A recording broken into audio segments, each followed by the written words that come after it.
তো কিনেছে Chennai super Kings. বাকি সব ফ্র্যাঞ্চাইজি যখন নিলামে টাকার বন্যা বসিয়েছে তখন চেন্নাই খেলোয়াড় কিনেছে বেছে বেছে বুঝে বুঝে, আর সেই খেলোয়াড়রাই করছেন বাজিমাত। অল্প দামে কেনার পর তাচ্ছিল্য করা খেলোয়াড়গুলোই এখন আইপিএল এর সুপারস্টার। ফিজ আর রবীন্দ্রার পারফরমেন্সে রীতিমতো উঠছে বর্তমান চ্যাম্পিয়নরা, অথচ এই দুই ক্রিকেটারকে কেনা হয়েছে নামমাত্র মূল্যে। ফ্র্যাঞ্চাইজি ক্রিকেটের সবচেয়ে বড় আসর ভারতের ইন্ডিয়ান প্রিমিয়ার লিগ, আর সেই লিগের সেরা দল চেন্নাই সুপার কিংস। মাঠের খেলা হোক কিংবা মাঠের বাইরে সব জায়গাতেই 8-10টা ফ্র্যাঞ্চাইজি থেকে ভিন্ন চেন্নাই।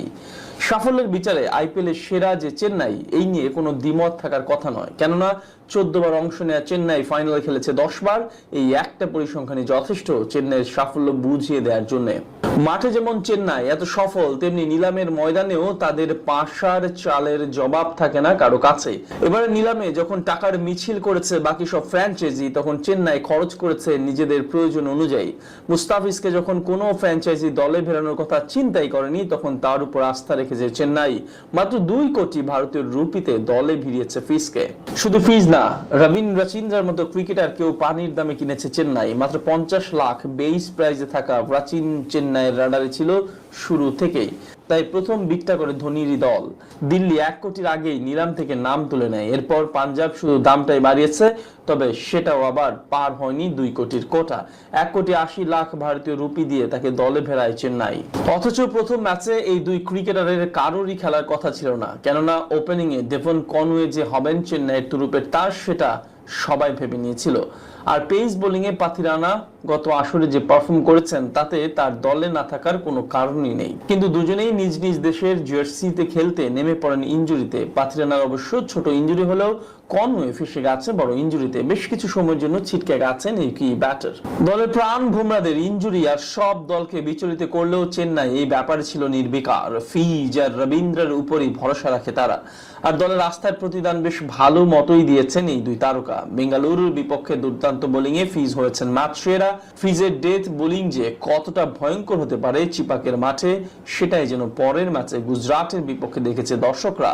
প্রথম ম্যাচে 4 উইকেট পাওয়া কাটার মাস্টার দ্বিতীয় ম্যাচে নিয়েছে 2 উইকেট। 6 উইকেট নিয়ে আইপিএল এ আসরে সর্বোচ্চ উইকেট শিকারীর তালিকায় ফিজ আছেন 1 নম্বরে।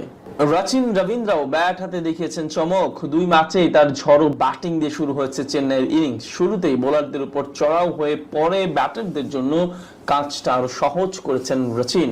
2 ম্যাচে 83 রান করা রবীন্দ্র ব্যাট করেছেন প্রায় 240 স্ট্রাইক রেটে। শুধু ব্যাট হাতেই না, ফিল্ডিং এও দারুণ করেছেন এই কিউই ক্রিকেটার। ইতিমধ্যেই নিয়ে ফেলেছেন 5টি ক্যাচ, যেখানে 4টি আবার ফিজের বলেই। টাকার শ্রাদ্ধ হচ্ছে কলকাতা নাইট রাইডার্সের। প্রায় 25 কোটি রুপি খরচায় ওরা কিনেছিল মিচেল স্টার্ককে। কিন্তু 4 ম্যাচে একেবারে গড়পড়তা পারফরমেন্স অস্ট্রেলিয়ান পেসারের। সেই তুলনায় মাত্র 2 কোটি রুপিতেই বাজিমাত চেন্নাই সুপার কিংসের।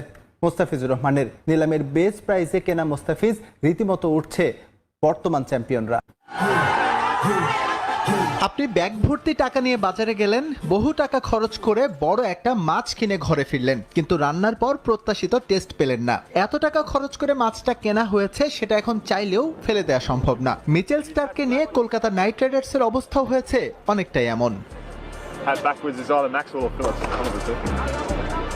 দলে একটা পেসার লাগবে, তাই গেল নিলামে টাকার খোলা বস্তা নিয়ে বসেছিল নাইট রাইডার্স। অন্যান্য ফ্র্যাঞ্চাইজের সঙ্গে টেক্কা দিয়ে আইপিএল রেকর্ড 24 কোটি 75 লাখ রুপিতে কিনে নেয় ওজি পেসারকে। টাকাগুলো যে জলে যাবে তা একবারের জন্য কি ভেবেছিলেন ম্যানেজমেন্ট? স্টার্ক ছাড়াই প্রিমিয়ার লিগে উঠছে কলকাতা নাইট রাইডার্স। 4 ম্যাচের 3টিতেই জয় তুলে নিয়েছে শ্রেয়াস আইয়ারের দল। প্রথম 2 ম্যাচে অজি পেসারের পারফরমেন্স ছিল একেবারে ধূসর। কোনো উইকেট ছাড়াই পূর্ণ কোটায় বল করে তিনি দিয়েছিলেন 100 রান। পরের ম্যাচে 25 রান খরচায় 2 উইকেট পেলেও চেন্নাই সুপার কিংসের বিপক্ষে ছিলেন ফ্লপ। সেই তুলনায় 2 কোটির মুস্তাফিজ ছিলেন অনন্য।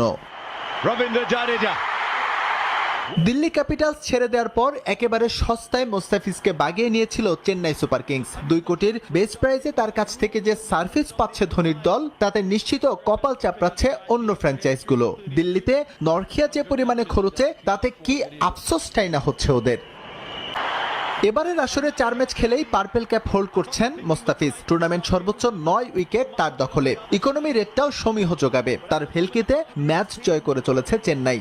এত কৃতিত্ব যার, সে কেন বিকবে মাত্র 2 কোটিতে? শুধুমাত্র বড় দেশের ক্রিকেটার হওয়ার কারণেই মিচেল স্টার্কের মতো বহু দামে কেনা স্বাদহীন মাছগুলোর পেছনে টাকার শ্রাদ্ধ করে যাবে ফ্র্যাঞ্চাইজগুলো। আমি ফাহিম রহমান। আইপিএল এর ফর্ম বিশ্বকাপে আত্মবিশ্বাসী করবে মুস্তাফিজকে, তবে সেটা যেন ফলস কনফিডেন্স না হয় সেটা নিয়েও সতর্ক থাকতে বলেছেন নির্বাচক হান্নান সরকার। সামনেই জিম্বাবুয়ের বিপক্ষে 5 ম্যাচের টি-20 সিরিজ। মুস্তাফিজের এনওসির মেয়াদ কি বাড়াবে বিসিবি? নাইয়ান বিন জসিমের রিপোর্ট।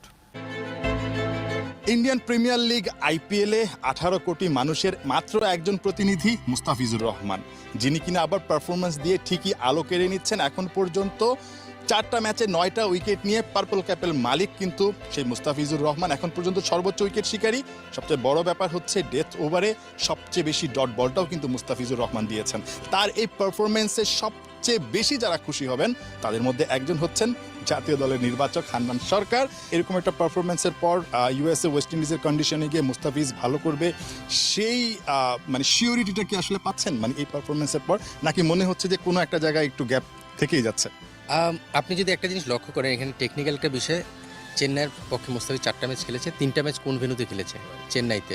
যে উইকেটটা হচ্ছে কিছুটাই মানে মুস্তাফিজ কেন্দ্রিক। আমি বলবো যে মুস্তাফিজ হেল্প করার জন্য যতটুকু দরকার, একটু গ্রিপ করার জন্য একটু টার্ন করবে, স্পিনাররা টার্ন পাবে, বা ওই জিনিসটা মুস্তাফিজ যেটা দরকার সেটা পাচ্ছে চেন্নাইয়ের উইকেট থেকে। আপনি যদি দেখেন, আমি বলছি না মুস্তাফিজ খারাপ করেছে বা খারাপ করবে। মুস্তাফিজ আরেকটা ম্যাচ কিন্তু খেলেছে চেন্নাইয়ের বাইরে, যেখানে কিন্তু আবার একটু এক্সপেন্সিভ হয়ে গেছিলো, যেখানে একটু বড় রানের খেলা হয়েছিল। সো চ্যালেঞ্জটা কিন্তু থাকছে। আমি বলছি না কন্ডিশনের জন্য সে ভালো করছে, বাট এই কনফিডেন্সটা তার কাজে লাগবে। তবে ওই মানে চেন্নাইয়ের বাইরে যখন খেলতে যাবে, তার সামনে যে চ্যালেঞ্জটা আসবে সেটা জয় করাটা তার জন্য জরুরি হবে। বিকজ ওয়ার্ল্ড কাপ বা আইসিসির ইভেন্টগুলো আমরা জানি যে ব্যাটিং ফ্রেন্ডলি উইকেট হওয়ার সম্ভাবনা বেশি। বাট একটা জিনিস আমরা সবসময় একটা কথা আগে বলতাম বিভিন্ন সময় উইকেটের কারণে, সেটা হলো ফলস কনফিডেন্স। সেই ফলস কনফিডেন্সটা যদি আমরা আবার নিয়ে নিই এখান থেকে, তাহলে সমস্যাটা হবে। তার ব্যাকহ্যান্ড যে স্লোয়ার ডেলিভারিগুলো, একই সঙ্গে ইয়র্কার, সব কিছু মিলে এবারের আইপিএলে তার স্কিলের কোনো উন্নতি আপনার চোখে পড়ছে কিনা? আসলে টেকনিক্যাল মেজর কোনো চেঞ্জ না হলো, যেই অস্ত্রগুলো তার রয়েছে, ভেরিয়েশনের অস্ত্রগুলো, লাইন লেন্থে হিট করার যে অস্ত্রগুলো, সেই অস্ত্রগুলো চমৎকারভাবে ইউজ করেছে আইপিএলে এবং সেটাতে সাকসেস পেয়েছে।